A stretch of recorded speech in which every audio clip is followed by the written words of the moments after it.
what was the feeling like when you sat in Trump's presence and interviewed him for the first time? What did you? I was very, very nervous. Me, I would too. And I had my questions written There's out. your picture And with the president. That's right.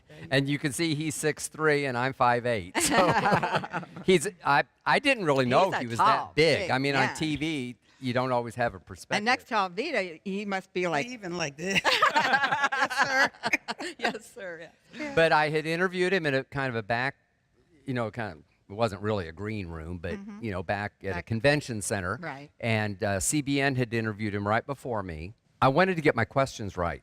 Yes. And I'd never really told anybody until that DVD, Right. this story. But I know Governor Huckabee well enough to have his email address, and I don't email him very often. No. But when it's Don't abuse important, it, and I yeah. told him I had an interview with Donald Trump. He was supporting Donald Trump at that point. Yes. Could you give me some suggestions? Well, guess what? My first 3 questions came from Mike Huckabee. Of course, I didn't tell anyone. And I also I thought, oh, this is a good idea. So I had occasion to talk to Kenneth Copeland, and he gave me a couple of questions, too. So we went right through the questions. I had my paper. I read it word for word. I wasn't sure I'd say it right. He was very gracious.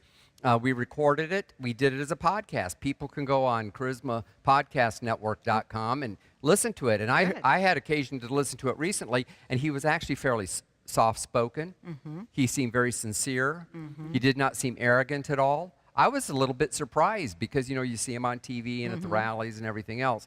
But he's a really nice guy. And, that picture that you showed, Right. I took 2 staff with me, and I told them, we only have 10 minutes. We're not going to waste time with pictures. But we got done a minute or 2 early, and he said, you want a picture with us? Well, I'm glad he said that. See And how why did he sweet? say that? He didn't have to. No. He no. could have gone on to whatever it was. He That's just right. did it to be nice. To and be kind. And I don't think it was just me. I mean, in fact, in my book, I tell stories from other people who had a somewhat similar experience when they Right. met him for the first time. Yes.